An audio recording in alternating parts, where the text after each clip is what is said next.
காரைக்கால் பாமக மாவட்ட செயலாளர் தேவமணி கொலை வழக்கில் குற்றம் சாட்டப்பட்ட மணிமாறன் மயிலாடுதுறை செம்பனார்கோவில் அருகே வெட்டி படுகொலை செய்யப்பட்டுள்ளார். இது தொடர்பான கூடுதல் தகவல்களை தருகிறார் எமது செய்தியாளர் ராஜ்குமார். ராஜ்குமார், வணக்கம். முழு விவரங்கள் என்ன? வணக்கம்.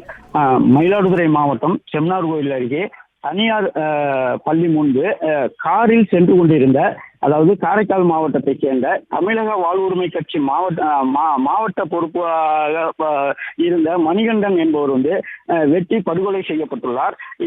இந்த மணிகண்டன் கடந்த 2022ஆம் ஆண்டு காரைக்கால் மாவட்ட பாமக செயலாளர் தேவமணி கொலை செய்யப்பட்ட வழக்கில் முதல் குற்றவாளியாக சேர்க்கப்பட்டுள்ளதாக கூறப்படுகிறது. இந்த செம்பனார்கோவில் அருகே தனியார் பள்ளி முன்பு காரில் வந்தவரை வெட்டி படுகொலை செய்யப்பட்ட சம்பவத்தில் கார் முழுமையாக சேதப்படுத்தப்பட்டுள்ளது. இந்த சம்பவம் பரபரப்பை ஏற்படுத்தியுள்ளது.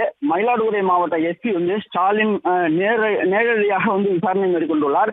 மணிமாறன் தமிழக வாழ்வுரிமை கட்சியோட கூட்டம் மயிலாடுதுறையில அதாவது அவங்க கட்சி உறுப்பினர்கள் பதவிகள் கலைக்கப்பட்டு புதிதாக கட்சி உறுப்பினர்கள் தேர்ந்தெடுக்கப்படுவதற்காக மயிலாடுதுறையில இன்று கூட்டம் நடத்தப்பட்டது. இந்த கூட்டத்தில் பங்கேற்றுவிட்டு அவர் சொந்த ஊருக்கு திரும்பும் வழியில செம்பனார்கோவில் அருகே மர்ம நபர்கள் அவரை வழிமறித்து வெட்டி படுகொலை செய்யப்பட்ட சம்பவம் பரபரப்பை ஏற்படுத்தியுள்ளது.